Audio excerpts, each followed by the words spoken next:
আমি বললাম 7 ভাগে কুরবানি চলবে না 7 পরিবারে, এমন ভাবে বলছে যেভাবে কে বলছে চলবে না, দিয়ে হাদিস 2-4টা মেরে দিচ্ছে। ও যে হাদিস 2-4টা মেরে দিচ্ছে। কাছাকাছি দিন গতকাল মুসলমানের ছেলে মেয়ে তা পালন করার চেষ্টা করেছে, যা রাসূল সাল্লাল্লাহু আলাইহি সাল্লাম ভবিষ্যৎবাণী বলে গেছে। বিষয়টি আমরা গুরুত্ব সহকারে পেশ করব ইনশাআল্লাহ। আর আলোচনা যত শেষের দিকে যাবে তত পরিবেশ বিবরণ শক্ত হবে, কঠিন হবে। আপনারা বিষয়টি খুব ভালোভাবে দেখার চেষ্টা করবেন। আর ওই সামনে যারা দাঁড়িয়ে আছে তারা কেন দাঁড়িয়ে আছেন, সামনে 2-1 দাঁড়িয়ে আছেন কেন? তোমাদের দেখাশোনার কেউ নেই? যাও, শুধু সারাদিন দৌড়ঝাঁপ করার জন্য এখানে সেখানে ঘুরে বেড়ার জন্য এসেছেন? আমরা তো অনেক কষ্ট করে আপনাদের জন্য এসেছি, এখানে সেখানে ঘুরে বেড়ান কেন? বাইরে দাঁড়িয়ে থাকেন কেন? নিজের ভদ্রতা, সভ্যতা, মানবতা বুঝতে পারেন না কেন? বয়স তো আর 5-7 বছর নয়, দুধ খান না, তাহলে এরকম হবে কেন? এটা নিজের মানবতার পরিচয় দিবেন, বললেই কষ্ট স্বীকার করে আসতে হবে কেন? পরিবেশ সুন্দর রাখার চেষ্টা করবেন। যারা আপনারা দোকানপাটে আছেন বা খাওয়ার অবস্থাতে আছেন বা কোথাও ব্যস্ত আছেন, ছেড়ে চলে আসেন, আপনার জন্য এসেছি।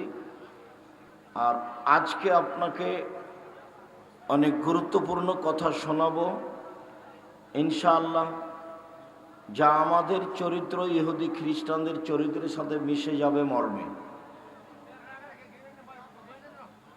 আল্লাহ তাআলা বলেন, অমিনান নাসি মান ইয়াশতারি লাহওয়াল হাদিস লিয়ুযিল্লা আন সাবিলিল্লাহ ওয়া ইয়াত্তাখিযাহু হুজুয়া ওয়ালাহুম আযাবুম মুহিন।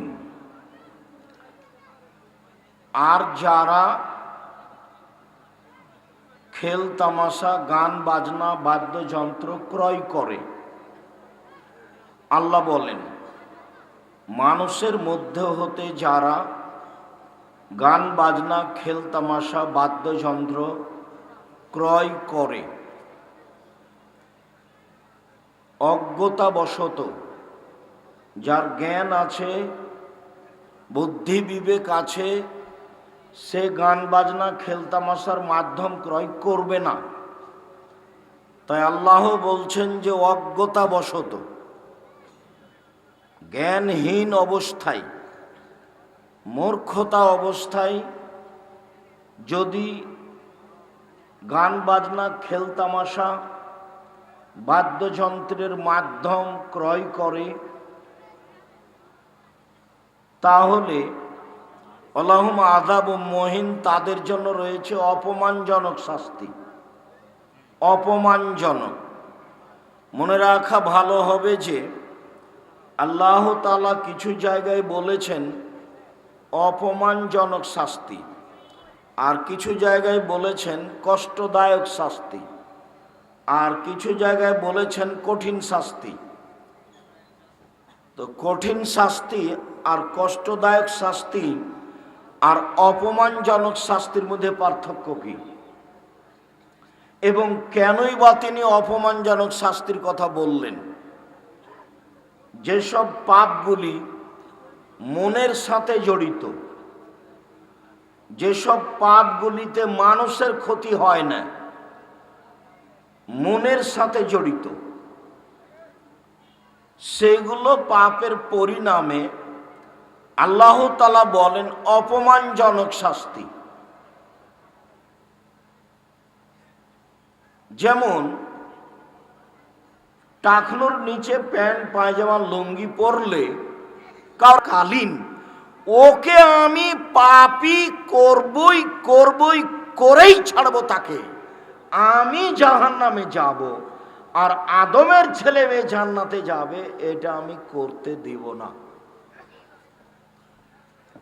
তখন আল্লাহ বলছে, ইবলিস শুনে রাখ, আমার সম্মানের কসম, আল্লাহ বলছেন ইবলিস শুনে রাখ, আমার সম্মানের কসম, আমার ইজ্জতের কসম, আমার মর্যাদার কসম, আমার উচ্চতার কসম, আদম সন্তান যতবার বলবে ভুল হয়েছে ততবার আমি ক্ষমা করে দেব। তবে আল্লাহ এই কথা বললেন না যে ইবলিস তুই আদমের ছেলে মেয়েকে ভুল পথে নিয়ে যেতে পারবি না, এ কথা বললেন না। বললেন যে যতবার বলবে ও যে আমার ভুল হয়েছে ততবার আমি তাকে ক্ষমা করে দেব, এই কথা বল। তাহলে আপনার জন্য একটা কথা বলা থেকে গেল, সেটা কি? আস্তাগফিরুল্লাহ ওয়া আতুবু ইলাইহি। না হলে হচ্ছে না। আস্তাগফিরুল্লাহ ওয়া আতুবু ইলাইহি, আস্তাগফিরুল্লাহ আল্লাযী লা ইলাহা ইল্লা হুয়াল হাইয়ুল কাইয়্যুম ওয়া আতুবু ইলাইহি। মধ্যখানে আরেকটু কথা। একদা আল্লাহ রাসূল গাধার পিঠে আছেন আর মুআয ইবনে জাবাল পিছনে আছেন। তো গাধা তো ছোট প্রাণী, তো মুআয ইবনে জাবাল আল্লাহর নবী থেকে কত দূরে আছেন? একেবারে পাশে, কাছে লেগে আছেন। আল্লাহ রাসূল বলছেন মুআয, তো মুআয বলছেন লাব্বাইক ওয়া সাদাইক, জি আমি প্রস্তুত, বলেন কি বলছেন? আল্লাহ রাসূল বলেন মুআয, তো মুআয বলছেন লাব্বাইক ওয়া সাদাইক, জি আল্লাহ রাসূল আমি প্রস্তুত, বলেন কি বলছেন? আল্লাহ রাসূল বলছেন মুআয, তো মুআয বলছেন লাব্বাইক ওয়া সাদাইক, জি আল্লাহ রাসূল বলেন কি বলছেন? আচ্ছা মুআয কত দূরে আছে? পাশেই তো আছে। এত সতর্ক করছেন কেন? যাতে করে আল্লাহর নবী যে কথাটা বলছেন মুআয যেন ধরে রাখতে পারে। প্রস্তুত? মুআয রেডি? জি হ্যাঁ প্রস্তুত। মুআয প্রস্তুত? জি হ্যাঁ প্রস্তুত। এই জন্য আমি কথা বললে কেউ যখন দাঁড়িয়ে থাকে, অমনোযোগী থাকে, গল্প করে, সেইটাকে আমি ঘৃণা করি, এটা আমি পছন্দ করি না। জায়গা থাকে না তখন সেটা ভিন্ন কথা, জায়গা না থাকার কারণে মানুষ দাঁড়িয়ে থাকবে সেটা ভিন্ন কথা, কিন্তু অপ্রস্তুতি অবস্থায় থাকবে আর আমি হাদিস বুখারী মুসলিমের নকল করব, এটা আমি করি না। দেখেন আল্লাহ রাসূল কিভাবে বলছেন। এবার বলছেন মুআয বলতে পারো আল্লাহ আমাদের কাছে কি পান আর আমরা আল্লাহর কাছে কি পাই, পরস্পর পাওনা কি, এটা কি বলতে পারো মুআয? তখন মুআয বলছেন যে আল্লাহ রাসূলুহু আলাম, জি না আমি বলতে পারবো না, আল্লাহ এবং আল্লাহ রাসূল ভালো জানেন, আমরা যে কি পাই তিনি যে কি পান, তিনি যে কি পান আমরা যে কি পাই সেটা আল্লাহ রাসূল ভালো জানেন। তখন আল্লাহ রাসূল বলছেন মুআয শোনো, আল্লাহর পাওনা হলো আমাদের কাছে যে আমরা শিরক করব না, আর আমাদের পাওনা আল্লাহর কাছে যে তিনি আমাদের শাস্তি দিতে পাবেন না, শাস্তি না, শাস্তি দিতে পাবেন না। তো আমাদেরটা আগে না তারটা আগে? তারটা আগে। শিরক নেই তো জান্নাত, শিরক আছে তো জাহান্নাম, তারটা আগে দিতে হবে। তো ইবলিস তো আমাদেরকে বেকায়দায় ফেলেই দিয়েছে, তো এখন আল্লাহরটা আগে না আমাদেরটা আগে? আল্লাহরটা আগে। সেটা কি? আস্তাগফিরুল্লাহ ওয়া আতুবু ইলাইহি। তাছাড়া ইবলিসের হাত থেকে বাঁচার পথ নেই। এখানে শাস্তি যদি আল্লাহ না দেন, শাস্তি থেকে বাঁচার পথ হলো শিরক না করা। শিরক করিনি, বাঁচিয়ে দাও, ঠিক আছে, ওয়াদা বাস্তবায়ন করলাম। এই জন্য আল্লাহ রাসূল বলেছেন লাক্কানু মাউতাকুম লা ইলাহা ইল্লাল্লাহ, পৃথিবীর মানুষ শোনো, যার জান যায় যায়, জান যায় যায়, মরে মরে, যায় যায়, মরে মরে, এরকম সময়ে তার পাশে বলো লা ইলাহা ইল্লাল্লাহ, পাশে বলো লা ইলাহা ইল্লাল্লাহ। কেন? মান কানা আখিরু কালামিহি লা ইলাহা ইল্লাল্লাহ ফাদাখালাল জান্নাহ, কার যদি শেষ কালেমা লা ইলাহা ইল্লাল্লাহ হয় তাহলে সে জান্নাতে চলে গেছে। মানে লা ইলাহা ইল্লাল্লাহ মানে শিরক যা ছিল সব কেটে গেছে, যা পাপ ছিল সব কেটে গেছে। তো এখন মুখ দিয়ে বের করেছে লা ইলাহা ইল্লাল্লাহ, তারপরে মরে গেছে, এখন জান্নাত। কোরআন মাজিদ পড়ে লাভ হবে না, ওখানে সূরা ইয়াসিন পড়ে কোনো লাভ নেই, কোরআন মাজিদ পড়ে কোনো লাভ নেই। আল্লাহ রাসূল বলছেন মান মাতা লা ইউশরিক বিল্লাহ দাখালাল জান্নাহ, কেউ যদি শিরক না করে মারা যায় তাহলে জান্নাতে চলে গেছে। ওমান মাতা ইউশরিক বিল্লাহ দাখালান নার, কেউ যদি শিরক করে মারা গেছে তো জাহান্নামে চলে গেছে। আরো 2-1 মিনিট খেয়াল করেন এদিকে, এক খেয়ালে চেয়ে থাকবেন, 19-20 হয় না জানো। আবু যার গেফারি রাদিয়াল্লাহু তাআলা আনহু বলেন, একদা আমি আল্লাহর নবীর কাছে গেলাম, দেখি তিনি ঘুমিয়ে, তা আমি চলে গেলাম। একটু পরে এসেছি তো দেখলাম তিনি জেগে।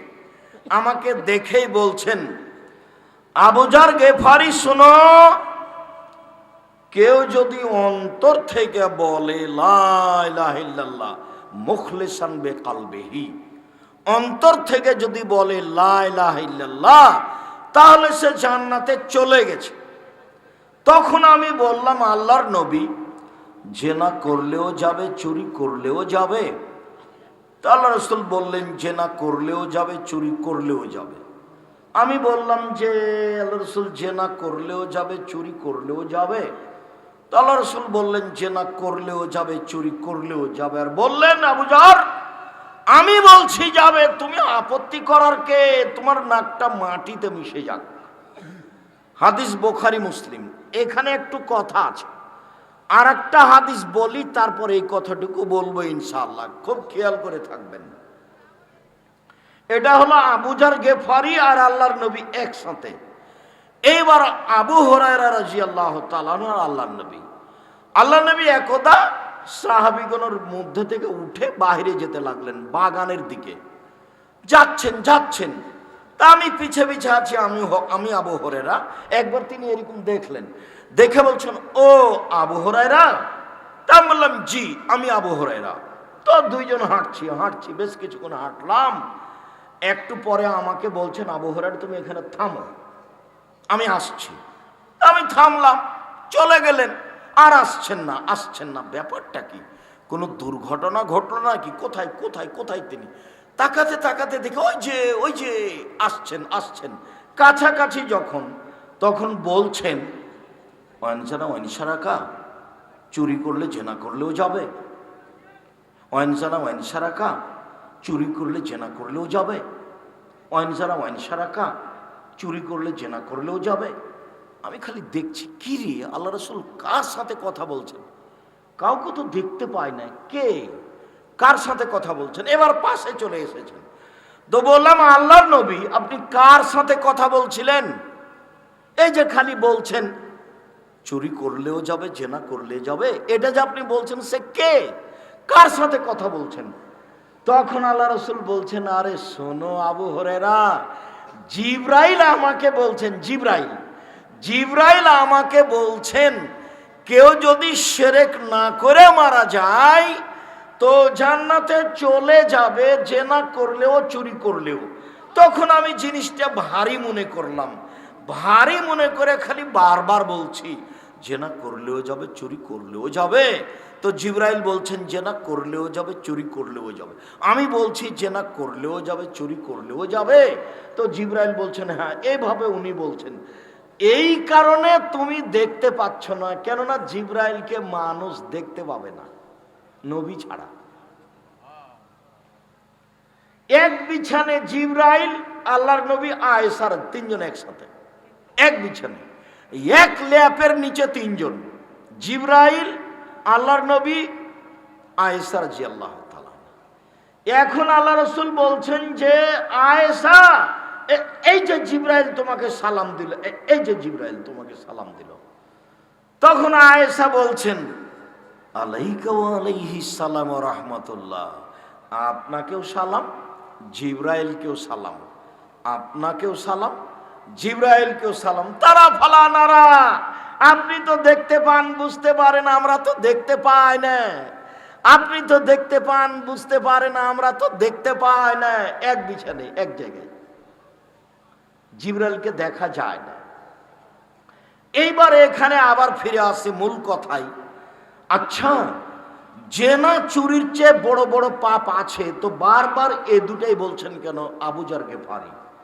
বারবার আল্লাহর নবী এ দুটাই বলছেন কেন? এর চেয়ে বড় পাপ হলো শিরক। পৃথিবীর দ্বিতীয় বড় পাপ হলো বাপ মায়ের অবাধ্য চলা। পৃথিবীর তৃতীয় বড় পাপ হলো মিথ্যা সাক্ষী। বড় পাপ হলো মানুষকে হত্যা করা। বড় পাপ হলো সুদ খাওয়া। তো বড় পাপ এ দুটাও তো সিরিয়ালে এটা 3-4 নয়, সিরিয়ালে এটা 5-6 আছে। তো কেন আল্লাহর নবী বারবার বলছেন জেনা আর চুরি? মনে রাখবেন, জেনা চুরি দিয়ে সমাজ যত নষ্ট হয়, সমাজ যত ক্ষতিগ্রস্ত হয়, এই দুটার মাধ্যমে মানুষ যত অপমান হয় পৃথিবীতে। বুঝে না ওরা, অন্তর আছে বুঝে না, দেখেও দেখে না ওরা, চক্ষু আছে দেখে না, শোনেও শোনে না ওরা, কান আছে শোনে না। উলায়েকা কালানাম, তারা পশু প্রাণীর মতো, তারা গরু ছাগলের মতো, তারা কুকুর শ্রীগুলোর মতো, ভালো মজাল বরং তার চেয়ে খারাপ। একথা আমি বলিনি, একথা আল্লাহ তাআলা বলেন। সম্মানিত দিনী ভাই বোন, এই ছেলে বসো।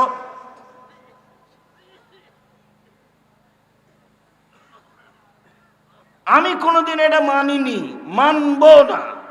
আপনার ভাইয়ের কিভাবে চলে সেটা আপনাদের ব্যাপার। ঘৃণা একে করেছি, করবো ইনশাআল্লাহ।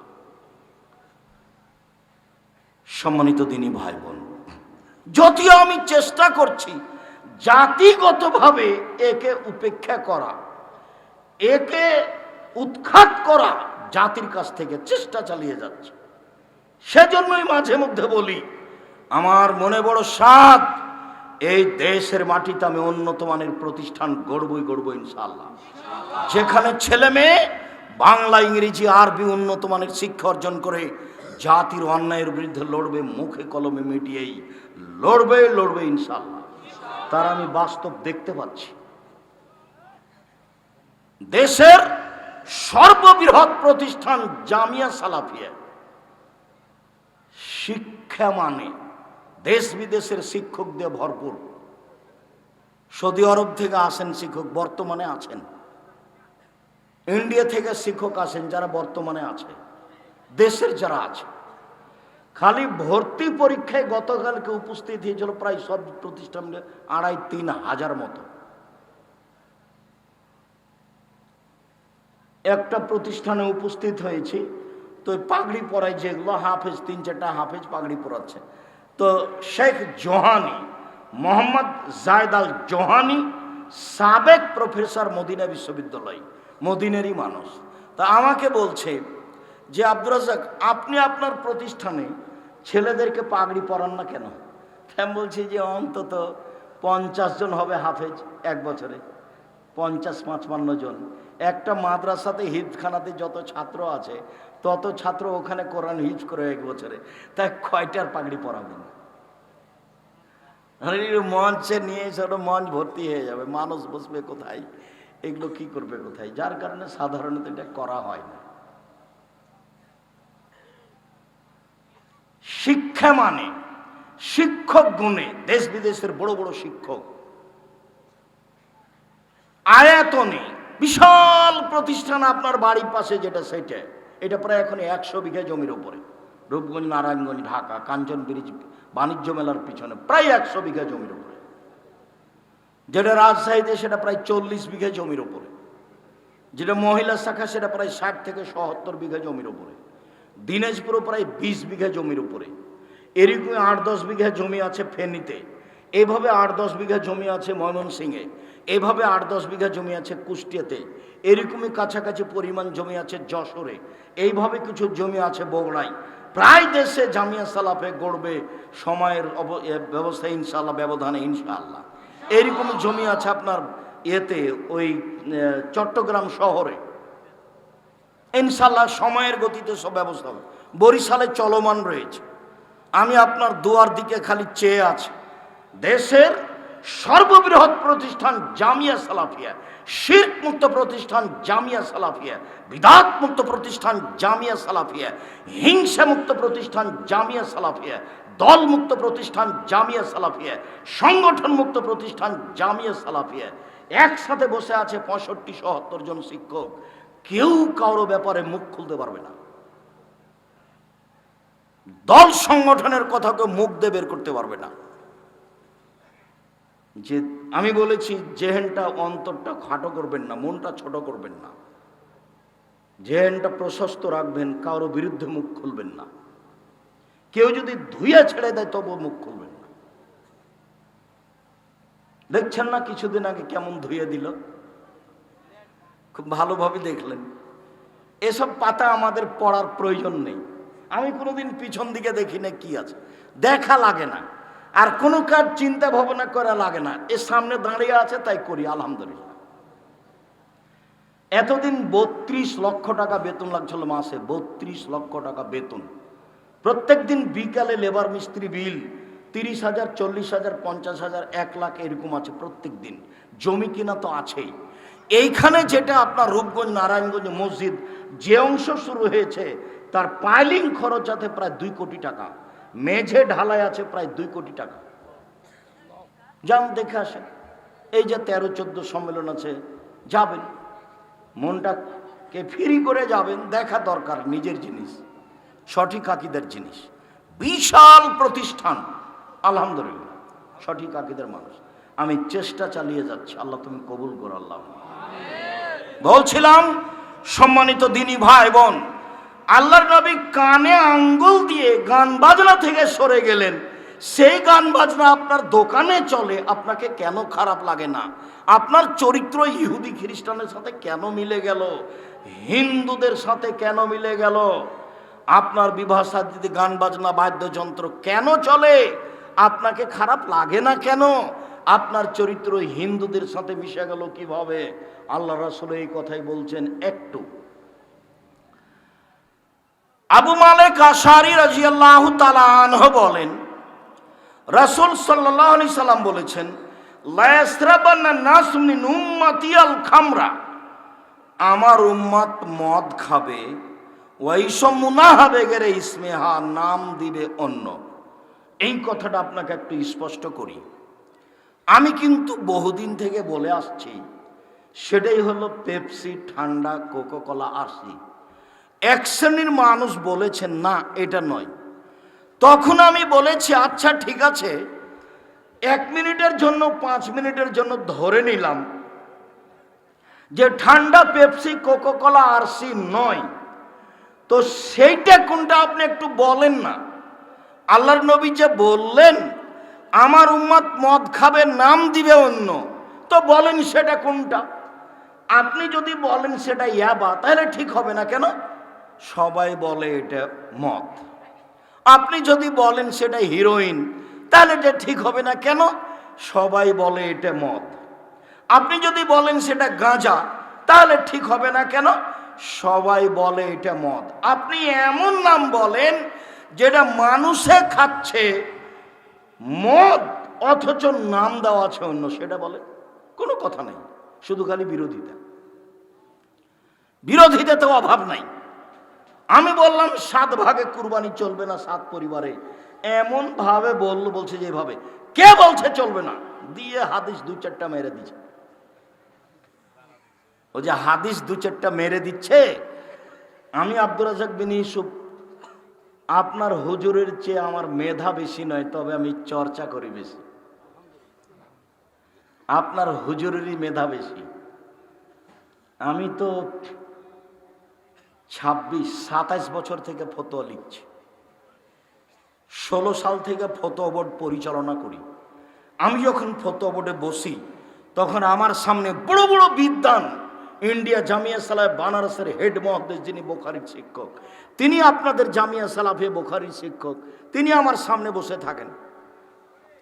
যারা মেধায় আহলে হাদিসের সর্বোচ্চ, জামিয়া সালাফে বানারস থেকে মদিনায় গেছেন, মদিনায় উচ্চ ডিগ্রি অর্জন করে এসেছেন, তারা আমার সামনে বসে থাকেন। আমি ফতোয়া বোর্ড পরিচালনা করি 6-7 বছর থেকে। তা আপনি কি মনে করলেন যে আমি সে হাদিস জানি না? আর আল্লাহর অশেষ রহমত, 2-1টা হাদিস মুখস্থ নেই, হাজার হাজার মুখস্থ আছে।